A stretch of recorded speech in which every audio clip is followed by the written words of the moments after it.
Hello guys, let's talk about zero. Zero has been a key player in our civilization, especially the evolution of technology and all the mathematics we see around us today. Zero has been useful and serves as a placeholder. It also helps us to create very huge numbers from smaller ones.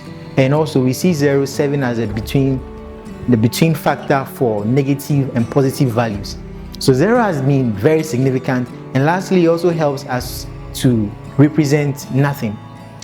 When we take the civilizations before us, zero, they were aware of the concept of nothingness, or the concept of not having something available, but there were no particular representations, or there was no mathematical usefulness for those representations like we have in our present world.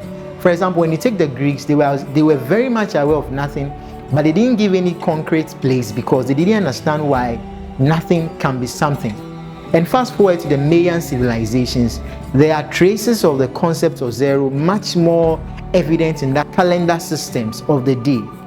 So we could have some trace of zero there. And then even though that was present, we couldn't have it being used mathematically, or we don't have any specific useful representation of the concept of zero until we come to the Indian civilization of their mathematical exploits, where we have one character called Aryabhata. Aryabhata was crucial in this concept of zero, since he was able to have a specific representation for zero as we have it now. However, he didn't come up with a lot of rules for us to figure out and make it mathematically useful. And so we have Brahmagupta coming in, and he brought the rules of zero as we have now. So when you have a number minus itself, you get zero. Say 5 minus 5, you have zero. A number added to zero gives you the same number. But then there's one thing he left out.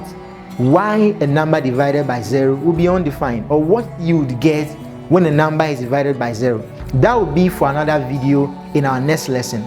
Fast forward to Indian civilization and Indian idea of numbering system, or the Hindu-Arabic numerals and all of that. We see this counting system and this new discovery of zero being transported all through the Arabian world, especially because of the work of Al-Khwarizmi and his discovery of algebra. We see zero fast forward spreading its tentacles to the Arabian region and coming downwards even into the northern part of Africa.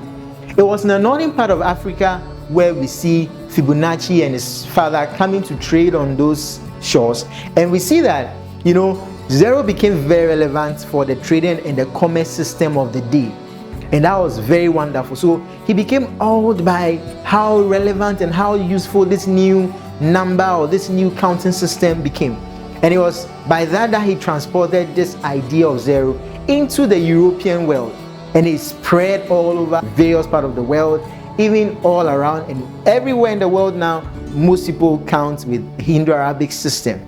And that even knocked off the Roman numerals, which couldn't have any concepts, any definite idea for placeholders and expansion of numbers.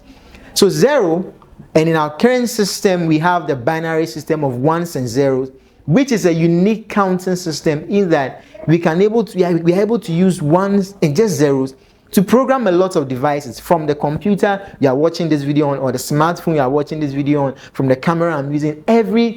Literally every electronic gadget is operated on ones and zeros. That makes zero a very wonderful number, and we need to talk about it. So zero is a testament of how that we can see something that is just nothing become everything. And we can also see a concept travel through various civilizations, various tribes, various ethnic backgrounds, from, we said from Mayans to Egyptians to Indians to Arabians, and all over the world we see something that brings all of us together. That's the concept of zero. So in the subsequent videos we'll be talking to you about some mathematical principles that zero plays a major role in, and some other things that may be confusing in your minds. For example, why is 0 factorial 1? Or why is a number divided by 0 undefined? Why is a number raised to the power 0 1?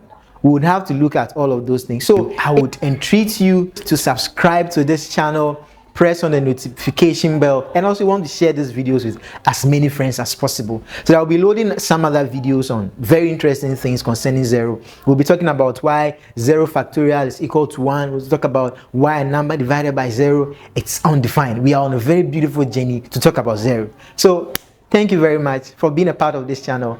And if you have anything, other things you want to say, you can put it in the comment section, and then we'd love to read what you have to say about this video. Bye.